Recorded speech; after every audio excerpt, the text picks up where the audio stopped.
Move, you're stinking up the whole lobby. Courtney kicked her latte sideways. Hot coffee splashed across Theo's shoes. Oops. Clean that up, Grandpa. Some of us actually work here. Theo knelt down. 68 years old. Bad knee, he said quietly. Yes, ma'am. Right away. Look at him. Slowest thing I ever saw. The group howled. Brandon leaned in close. How much they pay you, boy? $12 an hour? That why you smell like a wet dog. Theo kept wiping. I'm sorry for the mess, sir. Sorry, don't fix slow. Courtney spat. She dropped $1 Tip. on his back. Buy yourself some soap. They walked off, still laughing. What they didn't know was that the slow old janitor they just humiliated held their entire future in his hands. And in 4 days, every single one of them would learn his real name. The hard way. The building was called Brighthaven Financial Group. 19 floors of glass and steel rising out of downtown Charlotte, North Carolina. $2.3 billion in assets under management. The kind of place where the marble in the lobby cost more than most people's houses, and where the word bonus was whispered like a prayer. Everyone who worked at Brighthaven knew 2 things. First, the firm was built 32 years ago by a founder nobody had seen in years. Some said he was retired in the Caribbean. Some said he was sick. Some said he had sold the company quietly and moved on. Nobody really knew. They just knew his name appeared on the bottom of every single paycheck, Theodore Nash. And that was the closest most of them ever got to the man. The second thing they knew was the old janitor, or rather, they thought they knew him. He arrived every morning at 5:15, before the security shift changed, before the lights came on in the lobby. He walked with a slight limp, dragged his left foot just a little, and pushed a yellow cleaning cart that squeaked when the wheels turned. His uniform was always pressed. His shoes were always polished, even when people kicked coffee onto them. He cleaned floors 1 through 18 every weekday in the same exact order he had cleaned them for years. He never went up to the 19th floor. The employees joked about it. "He's not allowed up there," Tyler told a new hire once, smirking. "That's where the real people work." The new hire laughed. Nobody ever asked the old man his name. Most of them just called him "Hey," or "You," or "Grandpa." A few of the kinder ones called him "Sir" the first week and then forgot. His name was Theodore Nash. He was the founder, the chairman, the majority shareholder of the entire company. And he had been cleaning their floors for 9 years. Only 3 people in the building knew the truth. The first was Janet Brooks, his executive assistant of 22 years, a quiet woman in her late 50s who greeted him every morning in the service elevator and kept his secret like it was sacred. The second was Margaret Ellsworth, the chair of the board, who called him every Sunday night to go over the week ahead. And the third was Derek Sullivan, the night security guard, who had served 2 tours in Iraq and knew a fellow Navy man when he saw one. Derek saluted Theo every morning. Theo saluted back. Nobody ever noticed. Why did he do it? Why did the founder of a $2 billion firm spend his days mopping toilets and emptying trash cans? The answer was a woman named Lillian Nash, his mother. In 1974, in a bank in downtown Birmingham, Alabama, Lillian, 42 years old, a black cleaning woman with 3 jobs and 1 son, was on her hands and knees scrubbing a coffee stain off a marble floor. A young white teller, maybe 25, walked past her, deliberately tipped over a glass of water and said, "Do it again, girl, and try to be quicker this time." The whole bank watched. Some laughed. Lillian did it again. Her son, Theodore, was 12 years old. He was standing outside the glass doors, waiting for her shift to end. He saw the whole thing. He couldn't do anything. 14 years later, when Lillian was dying of cancer in a small house in Charlotte, she held her grown son's hand and said, "Teddy, build something different. And don't ever stop walking the halls yourself. Because titles lie, paychecks lie. But how a man treats a stranger who can do nothing for him, that's the truth. That's the only report card that matters." Theodore Nash never forgot. Every Monday morning for 32 years, he picked one floor of his company. He put on the janitor's uniform. He walked, he listened, he watched, and he learned exactly what kind of people his managers really were when they thought no one important was watching. There was one more thing nobody at Brighthaven knew. For the past 4 months, Theo had been quietly building a case. 3 shell vendor companies, forged invoices, wire transfers that didn't add up. Someone inside the building was stealing millions, and Theo had every receipt. This particular Monday, Theo chose the 12th floor, Finance and Human Resources. He had no idea that a young woman named Courtney Alderman was about to make the worst decision of her entire career. And Friday, of course, was payday. It started small. It always does.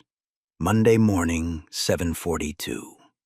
Theo was wiping down the kitchenette on the 12th floor when Courtney Alderman walked in carrying a fresh iced coffee. She saw him bent over the counter, scrubbing at a syrup stain somebody had left from Friday. She stopped. She smiled. And she tilted her cup sideways and dumped half of it onto the floor right next to his feet. "Whoops," she said.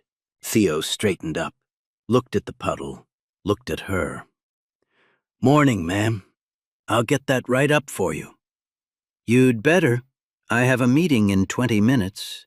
She walked out. 2 steps from the door, she turned around, pulled the $1 bill out of her purse, and tossed it on the floor next to the puddle. "Tip, Grandpa. Don't spend it all in one place." By 9:30, she was in the open plan office showing the TikTok she'd filmed of the lobby incident to her work friend Tyler Bennett. Tyler, 28, sales associate, hair gelled like he was still in his fraternity. He watched the video twice and laughed out loud both times. Bro, he looks like he's about to die down there." "Right?"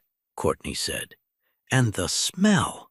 I'm not even joking." Tyler leaned back in his chair, looked across the floor, and saw Theo pushing a trash bin down the hallway. He grinned. He stood up, walked over, and as Theo passed him, kicked the bin sideways. Trash spilled across the carpet. Coffee cups, paper plates, somebody's old salad container. "Oops," Tyler said. "Slippery floor. You should probably mop that, huh?" Theo looked at the mess, looked at Tyler, said nothing. He bent down, slowly because of his knee, and started picking up the garbage. Tyler walked back to his desk and high-fived Courtney. Brittany Whitmore saw the whole thing. She was the HR director, 34 years old, Harvard MBA, the kind of woman who used the word professional the way other people use the word obedient. She walked past the spilled trash, glanced down at Theo on his hands and knees, and made eye contact with Courtney. She didn't say a word. She just smiled. A small, tight, knowing smile. Then she pulled Courtney aside near the printer. Listen, I didn't see anything. But if you want to write up some performance notes about how slow he is, how the lobby looked dirty when you got in this morning, I'd file that quietly. By Wednesday, I can have him gone by the end of the week. Courtney blinked. Wait, really? Really, he's a liability. He's old, he moves like molasses. Cost of benefits on a man his age is brutal. We've been waiting for an excuse. Brittany smoothed her blazer. Document everything. Be specific. Make it sound serious. Courtney lit up like a Christmas tree. By lunchtime, the TikTok had 40,000 views.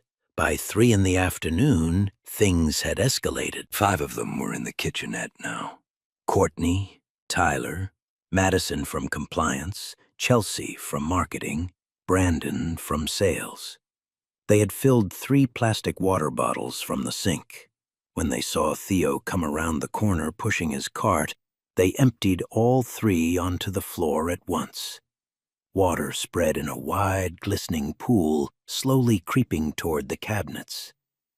"Oh no!" Courtney called out, hand over her mouth in mock horror. "Big spill! Grandpa, we need you up here. It's an emergency." Theo set down his cart, walked over. He looked at the water. He looked at the 5 young people standing around it, phones out. He understood exactly what was happening. He got down on his knees. Chelsea pulled out her phone and started a stopwatch. "Okay, everybody, bets. How long does it take? I'm saying 11 minutes. Brandon, what about you?" 14. Look at him. He's basically geological. Theo wrung out the mop. Began. The 5 of them stood in a loose half-circle, counting out loud. 1 Mississippi, 2 Mississippi, 3 Mississippi. Tyler started clapping along with the count, slow and deliberate.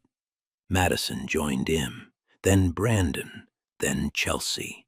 Soon all 5 of them were clapping in unison while Theo, on his hands and knees, mopped up water that had been deliberately poured out for him. When he was almost finished, Tyler took another bottle of water, one he'd been hiding behind his back, and dumped it right in front of Theo's mop. "Oops, my hand slipped." The kitchenette exploded with laughter. Theo's right knee was bleeding through his uniform pants. The skin had split where he'd been kneeling. He didn't say anything. He just moved the mop to the new puddle and kept working. That was Monday. Tuesday was worse. Courtney came in at 8 in the morning and created a private Slack channel called #TooSlowChallenge. She invited 12 people. By lunchtime, there were 23. By the end of the day, there were 31. People were posting candid photos of Theo from across the office. Theo at the elevator, Theo wiping a window, Theo eating his lunch alone in the service stairwell. Captions like, "Day 2, turtle update," and "Bet you $20 he doesn't finish before retirement," and "Someone please check his pulse." Madison made a meme of Theo's face on a ninja turtle. 11,000 internal reactions in 6 hours. But the worst thing happened at lunch. The break room on the 12th floor. 22 people in there, eating salads, scrolling phones, laughing. Theo walked in, pushing his cart to wipe down a grease spot somebody had left on the long table by the window. Courtney stood up on a chair. Ladies and gentlemen, She called out, holding her arms wide like a circus announcer.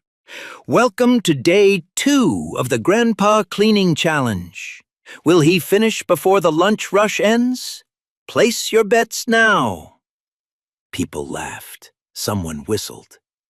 Tyler, sitting at the corner table, stood up too. He started clapping. slow, deliberate, like a metronome. Clap, clap, clap.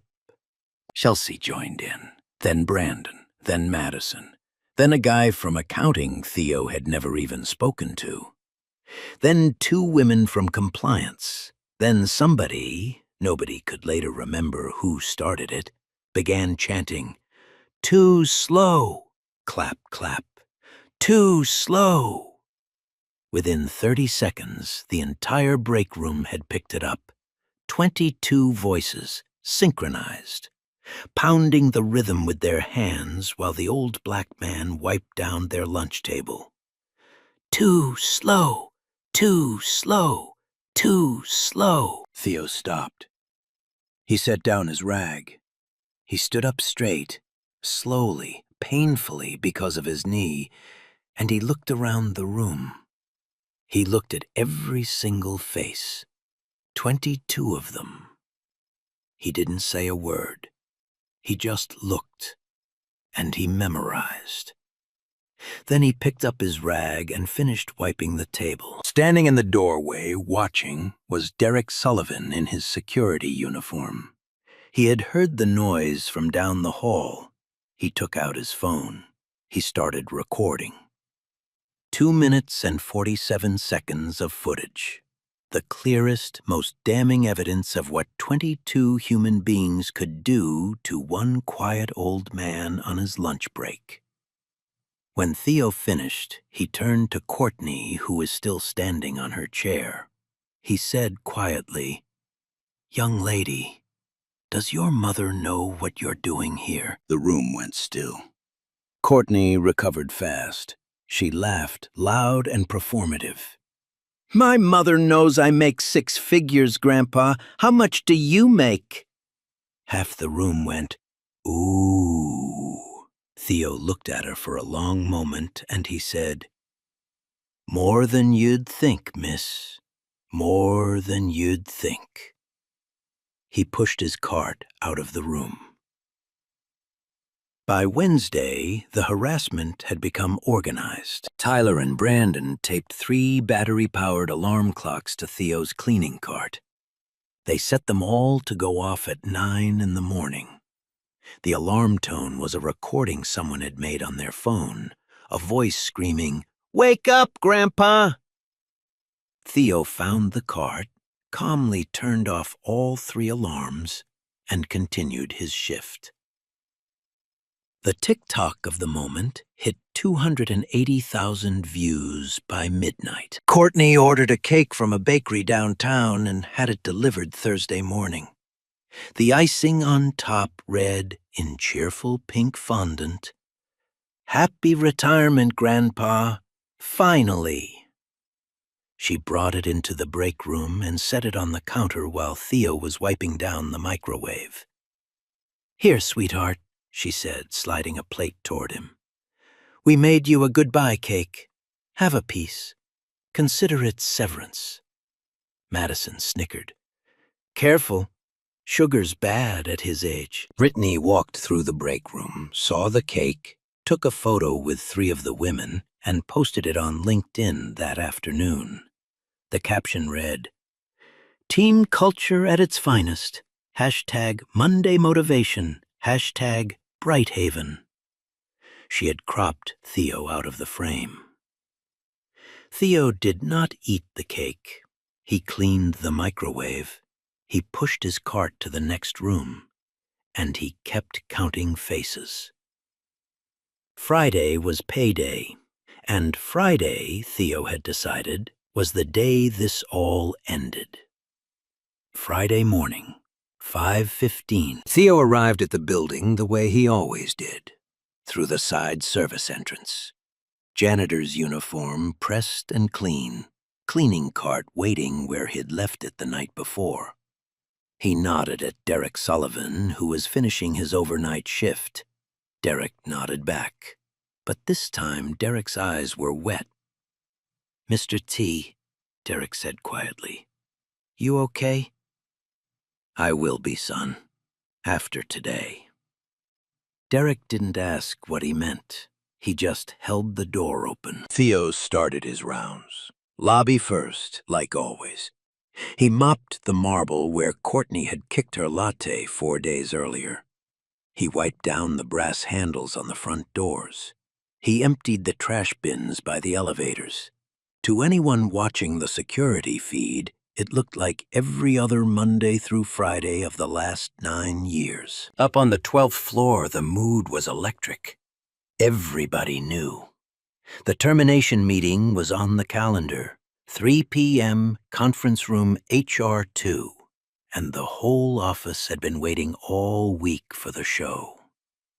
Courtney had brought in cupcakes. Tyler had a bottle of champagne hidden in his desk drawer. Brittany kept walking past Courtney's cubicle and giving her a small, satisfied nod every time. At 11:03 in the morning, 2 things happened that nobody on the 12th floor noticed. The first was that Janet Brooks, sitting at her desk on the 19th floor, opened the company calendar system and quietly changed the location of the 3 p.m. termination meeting. She moved it from HR2 on the 12th floor up to the executive boardroom on the 19th floor. She did not send a notification. She just changed the location field and saved it. The second thing was that Janet picked up the phone, called the accounting department, and said in her calm professional voice, "Hi, Linda. It's Janet from the chairman's office. Mr. Holloway wants to distribute the paychecks personally in this afternoon's meeting. Could you bring the entire batch up to the 19th floor boardroom by 2:30? Yes, all 340 of them. Thank you so much." Grant Holloway had not asked any such thing. Grant Holloway did not even know the paychecks existed as physical objects. He paid himself by direct deposit and assumed everyone else did too. He had no idea Brighthaven still printed paper checks. He had certainly never heard the name Lillian Nash. By 12:15, 340 crisp white envelopes were stacked neatly on the long mahogany table in the executive boardroom on the 19th floor. Each one had a name printed on the front. Each one contained a paper paycheck, and every single one of those paychecks had a blank line at the bottom right corner, waiting to be signed. At 1 p.m., Brittany Whitmore got a notification on her phone that the meeting location had changed. She frowned. She called Janet. "Hi, the Nash termination at 3. Why is it at 19? Janet's voice was perfectly flat. "Mr. Holloway asked for the executive boardroom this afternoon. He said he wanted to handle the paperwork himself." "Grant did?" "Yes, ma'am." Brittany hesitated. It was strange. Grant never came down for a custodial termination. He barely came down for VP-level firings. But Janet was the chairman's assistant technically, and Janet was always right about scheduling. So Brittany shrugged it off. "Fine. We'll see you up there."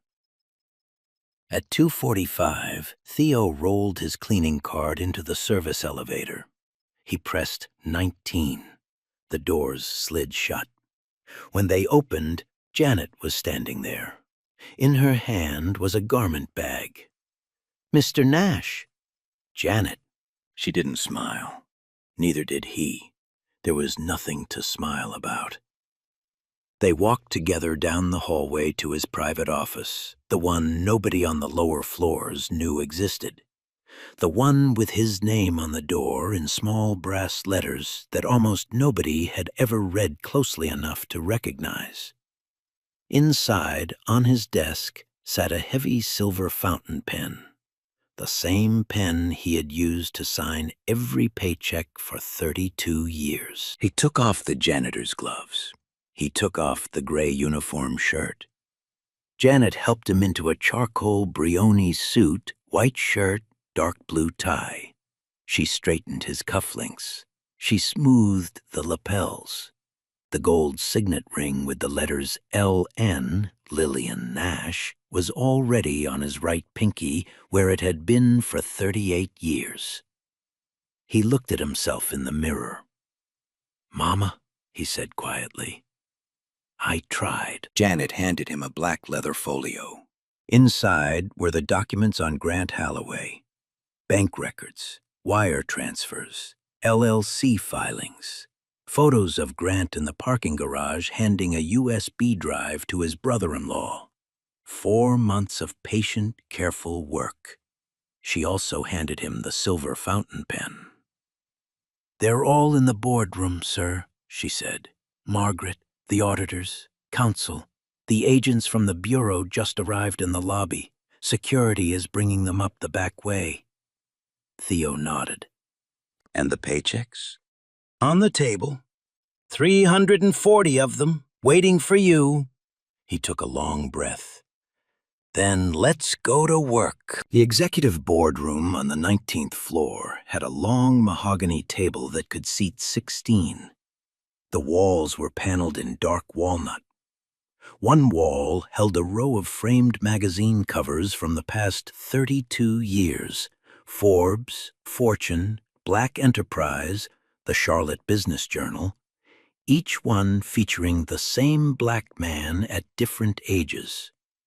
None of the people about to walk through the door had ever been allowed up here. None of them had ever looked closely at the face on those magazine covers. At 2:58 p.m., Theo Nash sat down at the head of the table. In front of him was a stack of 340 white envelopes. Beside the stack was the silver fountain pen. He uncapped the pen. He pulled the top envelope toward him. He opened it, drew out the paycheck inside, and signed his name on the bottom right corner in steady, flowing cursive. Theodore Nash. He set that check aside, took the next one, signed Theodore Nash. Around the table sat Margaret Ellsworth, the chair of the board, in a navy suit. 2 outside auditors from a firm in New York, both partners, both carrying laptops. The general counsel of Brighthaven Financial, a tall woman named Patricia. 3 other board members, Janet Brooks, taking notes on a yellow legal pad. And in the corner, 2 agents from the FBI's Charlotte field office in plain dark suits, sitting very still. Theo signed another check. Scratch, another. Scratch. At exactly 3 p.m., the boardroom door opened. Brittany Whitmore walked in first, holding a manila folder labeled Nash T. Termination. Behind her came Grant Holloway, looking annoyed at having been called up to the executive floor for what he assumed was a 5-minute custodial firing. Behind Grant came Courtney Alderman, who had insisted on being there because she wanted to film the moment the old man got walked out. Her phone was already in her hand. All 3 of them stopped. They saw the table. They saw the people seated around it. They saw the FBI agents in the corner. They saw the stack of envelopes. And at the head of the table, in a perfectly tailored charcoal suit, they saw an old black man calmly signing checks with a silver fountain pen. Theo did not look up. Scratch, scratch, scratch. For 5 full seconds, nobody in the room said a word. The only sound was the pen on paper. Courtney's phone slowly lowered to her side. Margaret Ellsworth stood up. She did not raise her voice. She did not need to. "Allow me to introduce, for those of you who have not had the pleasure," Margaret said, "Mr. Theodore Nash, founder, chairman, and majority shareholder of Brighthaven Financial Group. The man whose signature has appeared on every paycheck each of you has received for the entire duration of your employment at this firm." The silence got worse. Brittany's mouth opened, closed, opened again. No sound came out. The manila folder in her hand began to shake. Grant Holloway's face went the specific shade of gray that the human face goes when the brain has just realized something the mouth has not yet caught up to. And Courtney Alderman's knees gave out. She didn't fall, exactly. She grabbed the back of the nearest chair with both hands and slid downward in a slow, controlled collapse, her shoulders shaking, her mouth working soundlessly. "Oh my God," she whispered. "Oh my God. Oh my God." One of the auditors quietly pushed a glass of water across the table toward her. She didn't touch it. She couldn't move her hands. Theo signed 3 more checks, calmly, methodically. He set them down. He capped the pen. He folded his hands on the table. He looked up. "Please," he said, "sit down. We have a performance review to conduct, just not the one that you scheduled." Brittany found her voice first. She always did. It came out high and fast and panicked. "Mr. Nash, there's clearly been the paperwork was, the policy requires that—" Theo raised one hand, slowly. He did not say stop. He simply raised his hand. Brittany's voice died in her throat. Grant tried next. He plastered on the smile he used at golf tournaments. "Theodore, wow, what a real pleasure. I've been meaning to come up and introduce myself for months. You know how it is. The schedule just—" Theo looked at him. 2 words. "Sit down." Grant sat down. Courtney was still gripping the back of the chair. The auditor gently guided her into it. She sat. She stared at the stack of envelopes. She stared at the silver pen. She stared at the gold ring on Theo's finger. She put both her hands over her face and began to cry. Theo waited. Then he reached for a tablet on the table, tapped the screen twice, and the 80-inch monitor on the boardroom wall came to life. The video began to play. It was Courtney, standing on a chair in the 12th floor break room. "Welcome to day 2 of the Grandpa Cleaning Challenge," the chant began. "Too slow, too slow." The whole room, 22 voices, the clapping, the laughter. Theo wiping the table while it happened. Courtney sobbed into her hands. Theo let it play to the end, 2 minutes and 47 seconds. Nobody at the table moved. When it ended, Theo turned the screen off. "I am not showing this to embarrass you, Miss Alderman," he said. His voice was quiet. "I am showing it because in 5 minutes I'm going to ask you a question. And the answer you give me will determine whether you walk out of this building today with a future in this industry or without one." He turned then to the row of magazine covers on the wall. He pointed at one, the Charlotte Business Journal, June 1992. A young black man in his early 30s, smiling, holding the keys to a brand new building. "That is me, age 31. I founded this firm the year after my mother died. My mother was a cleaning woman in Birmingham, Alabama. She was treated every single day of her life the way the 3 of you treated me this week. I built Bright Haven Financials so that would not happen here. And for 32 years, mostly, it did not." He let that hang in the air. "Once a week, for 32 years, I have walked the halls of my own company in a janitor's uniform. Because titles lie, paychecks lie, emails lie. But how a person treats a stranger who can do nothing for them, that is the truest report card a leader will ever receive." He turned slowly to Grant Holloway. He picked up the leather folio. He slid it across the polished mahogany. It came to a stop directly in front of Grant. "And you, Grant. This was going to be a separate meeting, but since we're all here, open it." Grant did not open it. Theo opened it for him.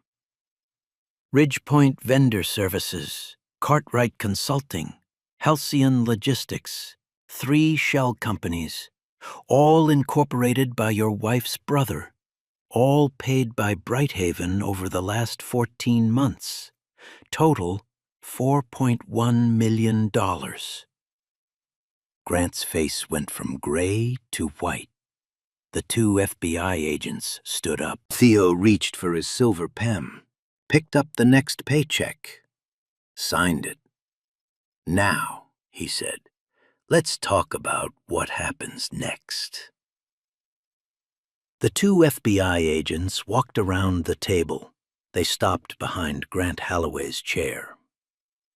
"Mr. Holloway," the senior agent said, "stand up and place your hands behind your back." Grant did not move. He stared at the leather folio in front of him. A line of sweat had broken out along his hairline. "Mr. Holloway, stand up." He stood. The agent read him his rights in a calm, clear voice. "You have the right to remain silent." The handcuffs clicked into place. Grant's knees buckled just slightly, and the second agent caught him under the arm. He looked across the table at Theo. His mouth worked. Nothing came out. "Take him out the back hallway," Margaret Ellsworth said quietly. "We don't need a scene in the lobby." The agents walked him out. The door closed. The room was very still. Theo set down his pen. He looked at Brittany Whitmore. "Miss Whitmore, sit down." Brittany sat. She had not realized she was still standing. "What is about to happen to you is not happening because you tried to fire me," Theo said. "People have tried to fire me before. People have called me worse things than what your team called me this week. I am 68 years old. I am not delicate." He slid a thin folder across the table. "What is happening to you is happening because of these names." Brittany opened it with trembling fingers. Inside were 9 personnel files, each one a former Brighthaven employee, each one over the age of 60, each one performance managed out of the company in the last 18 months. Walter Briggs, 22 years of service. Eleanor Hodges, 16 years. Raymond Castellano, 19 years. The list went on. "Every one of those terminations went through your desk," Theo said. "Every one was approved by you. And in every single case, the performance documentation was created within 30 days of the firing. After years of clean reviews, the auditors flagged the pattern 8 months ago. I have been waiting to see how far you would take it." Brittany's lips moved. "Mr. Nash, the reviews, they were legitimate." "There were not." Theo's voice did not rise. "There was a directive from Mr. Holloway about reducing benefits liability on older employees. You took that and turned it into a quiet purge. You used the HR department of my firm to push out 9 human beings who had given us, collectively, 148 years of loyal service. This week you tried to add a 10th name to that list. Mine." He paused. "The difference is, I happen to own the company." Brittany began to cry. A small choking sound. The general counsel, Patricia, slid a single sheet of paper across the table. "This is your termination letter, Miss Whitmore. Effective immediately. for cause. Severance is withheld pending the outcome of a class action wrongful termination suit. The firm will be assisting the 9 former employees in filing. You will be escorted from the building in 10 minutes. Your professional HR certification is being formally challenged. I would suggest you retain employment counsel. Brittany put both hands flat on the table to steady herself. She did not look up. Theo turned to Courtney. She had not stopped crying. Her mascara had run down her face in 2 black tracks. She looked like a child who had been caught doing something terrible. Miss Alderman, how old are you? 26, sir. My mother was 26 the year she had me. She cleaned offices in Birmingham 6 nights a week. She wore the same uniform you watched me wear. She came home with the same pain in her knees that you watched me have. Tell me, when you looked at me this week, what did you think my life was? Courtney opened her mouth, closed it. There was no answer. That, Theo said softly, is the honest reply. You did not think. That is what I need you to sit with. Not the embarrassment, not the fear. The fact that you saw a human being and you did not think of him as one. He let the silence stretch. You have 2 options. The first, termination, today, for cause, with no reference. You will not work in financial services in this city again. You are 26. That will follow you for a long time. Courtney nodded. The second, a 6-month probationary program. You keep your job at your current salary, but for 6 months you will spend 20 hours a week volunteering at the Greenfield Senior Center. You will also film a public apology video on your own social media, naming what you did and naming me directly. The video will not be edited or scripted by us. It will come from you. At the end of 6 months, the board will decide whether you remain at this firm. She didn't need a moment. The program, sir. I'll do the program. Whatever you need, please. Theo nodded once. Then go home, Miss Alderman. Take the rest of the day. She stood unsteadily. She made it to the door. Then she turned around, walked back to the table, and stood in front of Theo. Mr. Nash, I don't have the words. I am so sorry. Theo looked at her for a long moment. I know you are, child. The work begins now.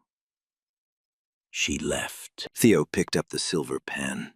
He pulled the next envelope toward him, opened it, signed Theodore Nash. He worked through the rest of the stack in silence. 337 more checks. When he was finished, he slid the entire pile toward Janet. Make sure everyone gets paid on time. It's Friday. Yes, sir. She gathered the envelopes and carried them out. By Monday morning, the entire building knew. Theo had asked Margaret to call a town hall. Mandatory. All 340 employees in the main atrium at 9 a.m. sharp.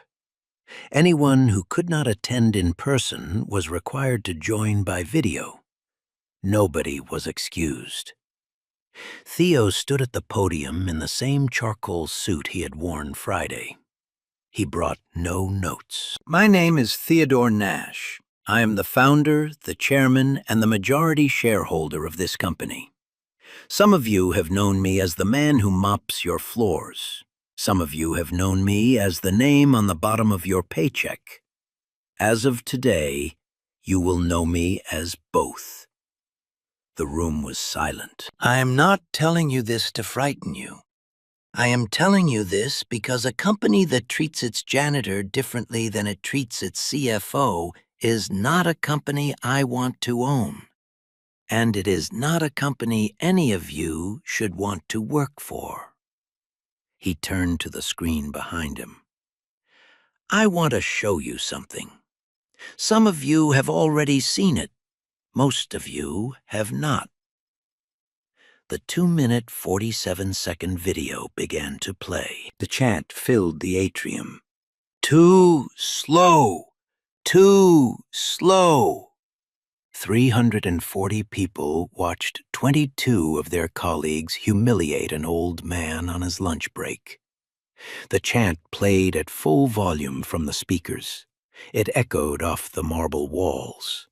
When the video ended, the silence was absolute.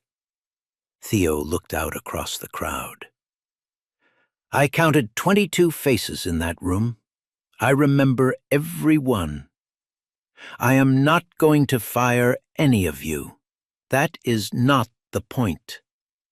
The point is, I want you to know I remember. A woman in the back row sat down on the floor and put her face in her hands. Effective today, Theo continued, this firm is making the following changes.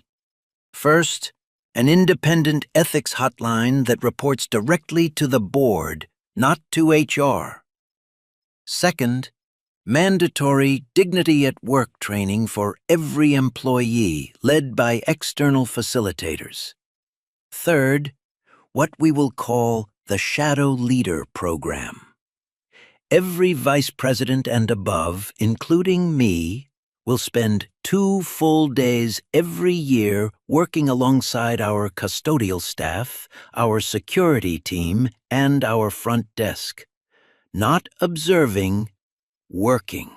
If you will not do the work, you will not lead the people who do it. He paused. Fourth, every termination of every employee over 60 in the past 3 years will be independently reviewed. Where wrongdoing is found, those former employees will be offered reinstatement, back pay, and a public apology. Some of them are watching this by video right now. To you, I am sorry.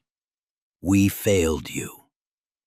We are going to make it right. In a small house in East Charlotte, Eleanor Hodges, 63, watched from her kitchen table. She put down her coffee cup. She covered her mouth. She wept.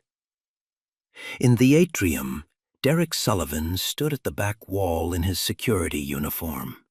For the first time in years, he stood at full attention. Theo found him in the crowd, held his eyes for a moment, nodded. That afternoon, Theo called Derek into his office. Mr. Sullivan, sit down. Sir, you saw me when nobody else did, for 9 years. You saluted me every morning. Do you know how rare that is?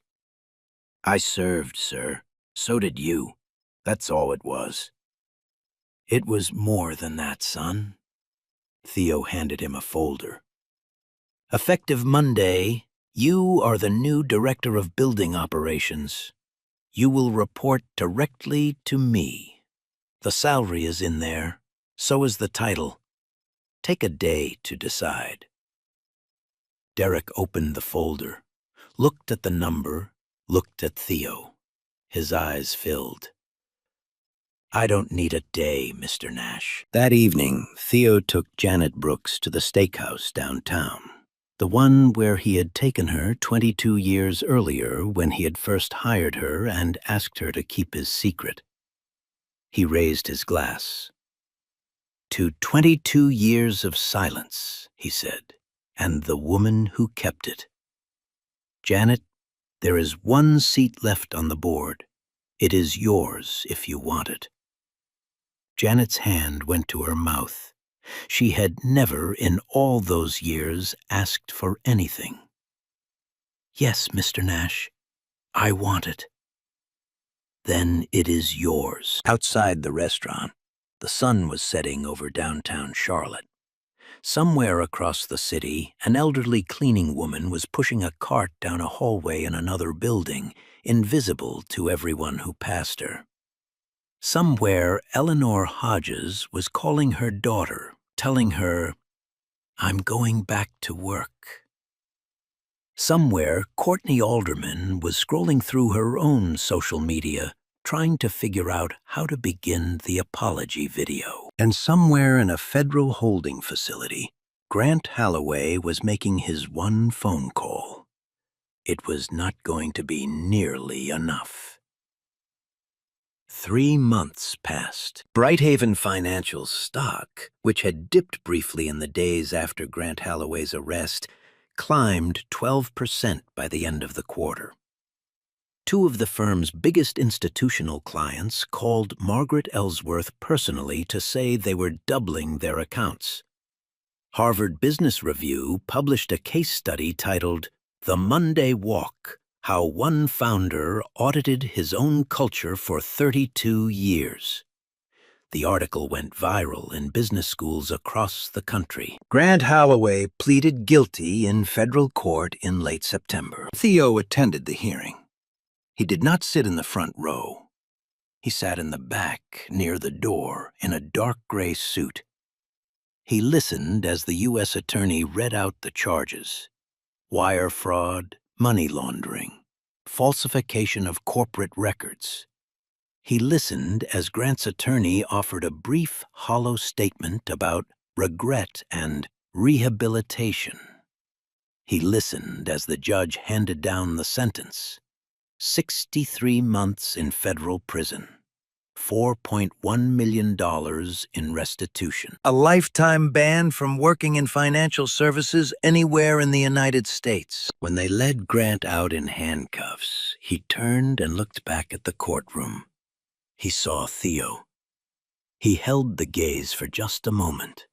Theo did not look away. He did not glare. He did not nod. He simply looked, without anger, without pity, just recognition. "I see you. I always saw you."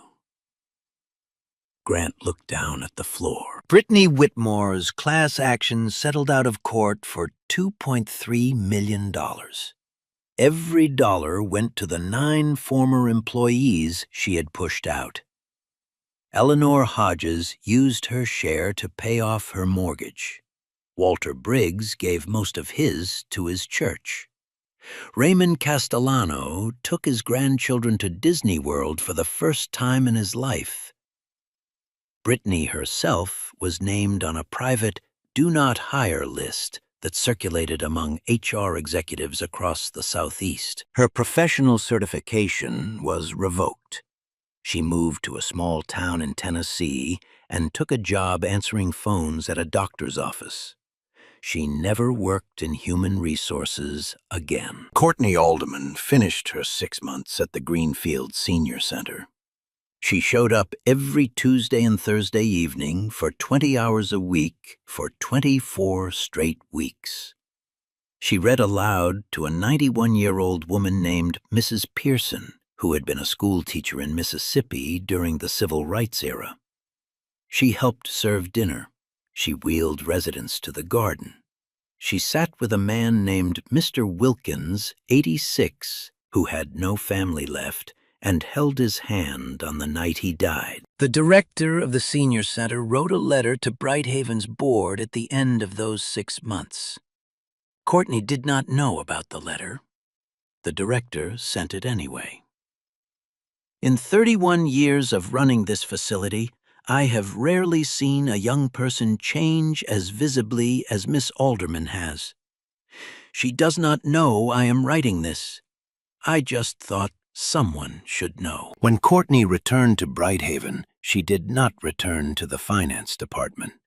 She walked into Theo's office on a Monday morning, sat down across from him, and asked to be reassigned to the facilities team.